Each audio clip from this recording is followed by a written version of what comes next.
I'm with Dr. George Uboh, the recognized, well-known whistleblower in Nigeria. We are going to conduct an interview with him. I want him to just talk or just wear his own mind.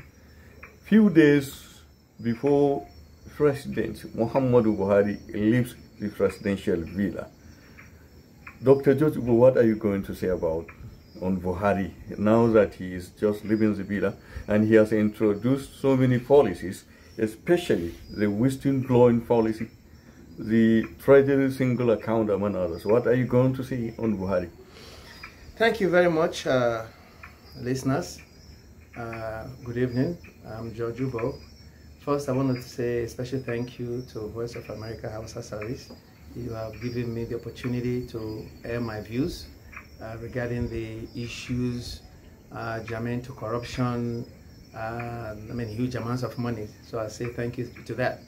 Now, regarding the president, today being Thursday, May 25th, 2023, a few days before the inauguration, the handing over to the incoming president.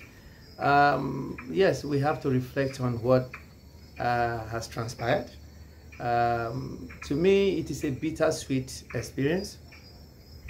Bittersweet in the sense that the policies that really concern me, that is the whistleblower policy, when I started blowing the whistle back in 2013, I never thought a day would come in Nigeria when the whistleblower policy would be embraced. I never thought about it. So that fateful day of December 15, 2016, when former Minister of Finance, Kemi Adeosun, announced it, I must have been the happiest man on earth.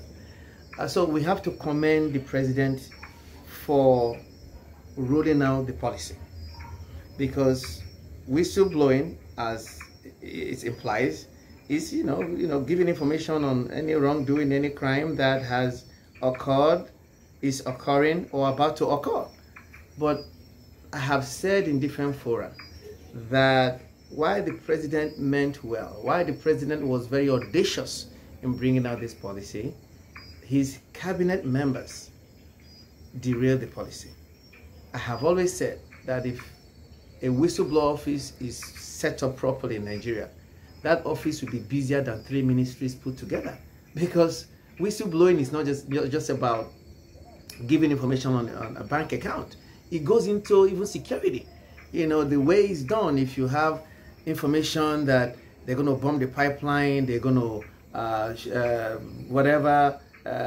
forest, they're going to kidnap, you give information, there has to be some form of fund set up for compensation. So it's not just about money. It is a policy that encompasses, security, corruption, you name it. So that, to me, had the cabinet members that are supposed to ensure that this policy is well implemented, the compensation part, the protection part, they have done nothing. So the president, to you, Dr. George Uboh, yes, the president has done well. In the area of rolling out the policy alone. I think the issue is that I would say the president didn't get the right. He didn't put his square pegs in square holes. Round pegs and round holes. So people that the cabinet members didn't really toe the line very well. I'm talking now best global practice. What is obtainable out there. Then the issue of TSA, another kudos. For a president to come out and say, move all funds into one treasury single account. And as we speak, we don't have full compliance. I was detained for this back in 2016. So these two policies, to me, would have done a lot for Nigeria and Nigerians. So, Doctor, before you continue, you are not even unhappy that you were detained as a result of whistleblowing, and you are trying to say the policy was good. Well, you know, I have to look at it holistically. The president rolling out the policy, fine. But what I'm trying to say, you are no more angry. You are not reminding something that you are very angry with the government. I call it occupational hazard. Oh, all right. And so when I get detained, to me, it elevates me to that level of my icons globally that I have respected for fighting corruption, for being selfless and fighting for their country. So I know I'm going to have the last laugh. Now, my longest detention is 101 days by the CBN governor, Godwin Emefiele. I have rolled out a magazine, and this magazine is something that I would want everybody to take their time to look through the magazine. We are talking about systemic fraud. And why this magazine is so compelling is because even Godwin Emefiele himself wrote a letter acknowledging the fraud. But he didn't collect the money from MTN. So you cannot say that the information is false. There is a report that clearly states that MTN and MTN's bankers, really all companies from South Africa, MTN is originated from South Africa, Stanbic IBTC Bank from South Africa, Standard Chartered Bank, South Africa, got fake certificate of capital importation, and in so doing over the years defrauded Nigeria of $25.6 billion. A report was prepared, but that report was swept under the rug. I submitted the report to the whistleblower office when Alhaji Dikwa was in charge, and the letter was written from the Ministry of Finance, whistleblower's office, by Dikwa to the Ministry of Justice to investigate and report. Nothing was done. Now, in the course of our investigation, we found that Godwin Emefiele himself wrote MTN and the bankers letters, but he understated the fraud. He gave them a bill of $8.1 billion instead of $25.6 billion. But even the $8.1 billion, he never collected. So if you have written a letter as the CBN governor, putting aside the fact that the certificate involved is from CBN, so your people are actually involved in the fraud. Now you reduced the amount significantly from $25.6 billion to $8.1 billion. You didn't collect the $25.6 billion. You didn't even collect the $8.1 billion that you signed the letter. You know, you acknowledge that they defrauded Nigeria. But let's look deep. Why I say that you have actual loss and collateral loss. When you look at the underlying law, the CBN Act, regulating certificate of capital importation, it states clearly that if any company is caught committing this crime, the company has to pay 10 times the amount. So if the CBN had stood firm, they would have made MTN to pay $25.6 billion times 10. So that is why I say actual loss and collateral loss. And even if the president is on his way out, if he's listening to this program, I would like for him, let's say because of the busy nature of his office before, but now that he's retiring, to ask for this magazine and look at it. Now, when I took the matter to the National Assembly... Where is he going to get it? Where is he going to get a copy of it? I believe he still has aides that can contact the program, or that can contact George Uboh. I can leave my number. I'm very easy to find. George Uboh, U-B-O-H. You go on Google. You have my phone number there. I'm not running from anybody. So you put my name on Google, the picture of my home, my phone number, everything is there. So that we can look at this. There are so many things that happen at CBN. But to me, this is the most compelling, because when I took this issue to the National Assembly, if you recall, somebody was in tears, a lawmaker was in tears, because this money is really more than Nigeria's budget for 1 year. Yes. And in South Africa, their former president Zuma was removed from office, tried for fraud that is less than 500 million. And they called that the state capture, that he and some Indians, the Guptas, captured the state of South Africa. That is a fraction of what we're talking about. The same companies with South African origin came to Nigeria, aided by Nigerians, defrauded Nigeria of $25.6 billion. So that, of course, I have a lot of corruption cases, but that is why I said is the biggest fraud in Nigeria so far, in one scheme. And it is very painful, to say the least, that nobody has looked at this matter holistically. A letter was written to Attorney General Malami on this. Attorney General disappointed me. Instead of...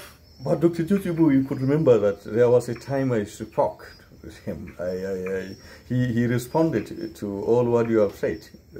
No, not on this matter. Oh, okay, it's another... No, okay, this is a new matter. That one has to do with his engagement. When I trace 500 billion. With the banks. This one, the letter is, everything is here. I didn't put out this magazine to hold back. So people, they say, oh, he's lying. I included a lot of documents. All evidence. All evidence here. Yeah. Even Malami's letter to another lawyer to go and investigate this matter. You are the Attorney General. A report came out. The report was given to you. You didn't do anything. Even when I now took the matter to the whistleblower office, Dikwa wrote a letter to the Minister of Justice. Please investigate this case so you can transfer the money back to the government coffers. Instead, Malami engaged another lawyer, because when they do this, what they are doing is setting up consultancy fees and everything. So if you're engaging another lawyer, you are the Attorney General. You have the power to investigate. You have the power to transfer or compel the police or the EFCC to arrest. You are the one that will give the fiat for prosecution. So what is the problem? So now the attorney engaged, collected consultancy fees, but nothing. They didn't actually collect this money. That is why I talk about the cabinet members of the president. You see, that office is exalted. I mean, able to run a company. So, Doctor, you are disappointed in them? Yes, the cabinet heavily. And the president himself, because of the style, the way the villa functioned, the president was shielded away from so many things. I know how many times I had written. I know that there was a time we did a show on you on Voice of America Hausa Services with Engineer Magaji right here where we are now. We were listening to it, and Shehu Gaba called Engineer Magaji, who was interpreting in Hausa, that they listened to the program. He listened to the program with the president in Poland. And the president said, I'm paraphrasing now, he was telling Engineer Magaji that the president said they should bring George Uboh to him, correct? But when they came back to Nigeria, of course, he didn't act on it. And, the president... So nobody invited you? Nobody invited me, no. So I had wanted to meet with the president, or even at least, even if I don't meet him, give him some sensitive information on a lot of corruption cases going on. But of course, what they do when they detain you, the news of the detention, we can get to him so that they can say, okay, they discredit you. He has been detained. Don't listen to him. He's a common criminal. I mean, that is the Gestapo style. You detain anybody that is, as soon as you keep detaining him, you now put out a negative narrative on that person.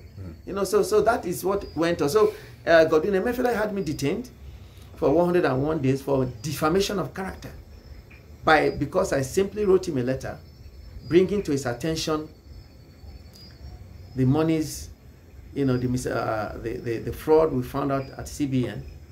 Then he had me arrested, had me detained for 101 days, and I mentioned it here. So this is what we went through, trying to do contribute our own quota to the fight against corruption in Nigeria. So were you released by the court? What happened at the end of the day? The case, of course, the case was abandoned. The case is not abandoned. No, yes, now the case is no more. I'm not being tried anymore. So they asked you just to go home? No, what I'm saying is the case is supposed, the trial is supposed to go on, but they're not, I can't force them to prosecute the case. So I'm waiting for a court date. I've not gotten a court date any longer. Just before you were invited, I do think some committees of the National Assembly invited you to go there and you make presentations. Yes. Tell us, just shed light, remind our own listeners and viewers what transpired there. Yes, so many cases I brought to the committee. If you recall, when the president just came on board in 2015, I was the one that took the EFCC vis-a-vis the chairman then, Ibrahim Lamode, to the Senate Committee on Ethics and Privileges. Ethics, privileges, and public petitions regarding over about 1.993 trillion naira EFCC recovered but did not remit. That is from inception to 2013. EFCC recovered in cash 2.071 trillion naira in all currencies, out of which only 6.7 billion was remitted to the government. So the rest, and we have evidence of how the monies were siphoned. So I took the EFCC to the Senate. Lamode refused to show up. So many times he was declared wanted. I think after that he was sacked. So that was when the Nigerians got to know, me in the area of whistleblowing. And at that time, there was no whistleblower policy.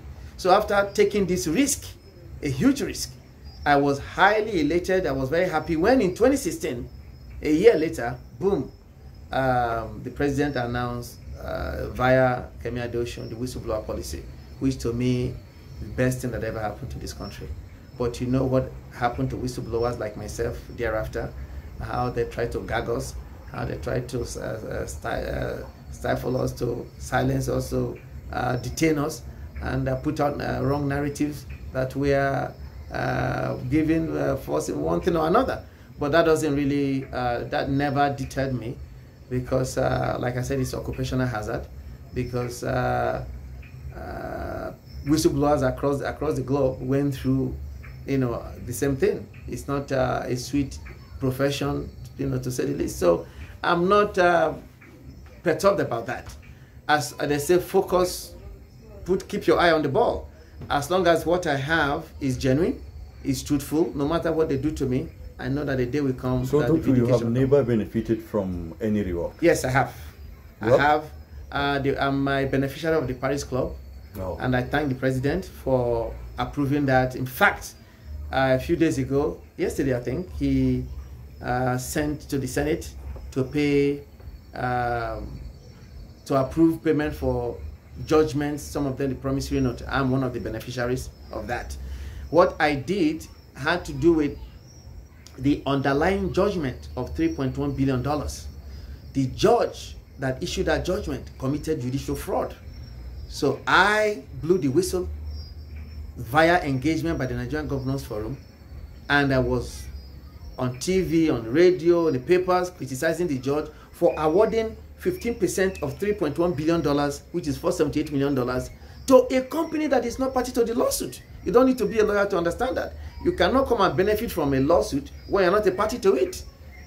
So at the end of the day, when President Buhari came on board in 2016, of course, everybody was scared of him.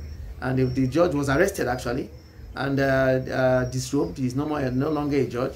So that is how my payment came about. Oh, so to that extent, I again thank the president for ensuring that such payment was made to the consultants on the Paris Club. All right, Dr. Uboh, are you still interested in meeting President Muhammadu Buhari? Are you still interested? Yes, as a Nigerian, he's a Nigerian, he's our father, he was a president. I mean, a president is always president, just like the incoming president says that he will be knocking on his door. When you have, at that level, the wealth of knowledge in your head, you can't quantify it. So it doesn't really matter. Even as former president, I would love for him to open his doors for me to show him some things, because I know that he can see channel to the incoming, or this at that time the sitting president, to say, okay, maybe I missed the cue, go ahead and look at this matter. So that is a former is going to be former president doesn't mean that he doesn't have the platform to move mountains, to get certain things done. I mean, you know, it's a huge platform any former president has, you know, to get things done, you know. So finally, near to the final question in a nutshell, Dr. George Uboh, what is your own stand on the whistleblowing policy and that TSA? What are you going to say? Is this a total failure? Is this, well, something that was not done 100% right, or just give it a score? Well, now that the President Buhari's 8-year regime has come to an end, I think we cannot really overflog that matter anymore. What we would hope for is for the incoming president, incoming administration being APC, and I think they have said they're going to write on a lot of policies, the legacy of President Buhari. And if I recall, when I led a protest at the National Assembly regarding the stolen 48 million barrels of crude oil, and the reason I led the protest is that the whistleblowers, not me, the whistleblowers involved were not really recognized. They were the ones that blew the whistle about these 48 million barrels of stolen crude in China. And the speaker, who is still going to play an important role in this administration, incoming administration, talked about the fact that the Asiwaju Bola Ahmed Tinubu's administration will embrace the whistleblowers policy. So I'm happy to hear that. He's someone I know, the speaker. I mean, we're in US together, and I think he should put his money where his mouth is. If he's able to harness that, make it better. I mean, look, Rome wasn't built in a day. Even the democracy we emulate, US wasn't built in a day. I mean, they even fought civil war to harmonize the South and the North. So President Buhari has started, just like a father and a son. Whatever your father didn't do well, you as a son, you remold it. Yes. President Buhari has started.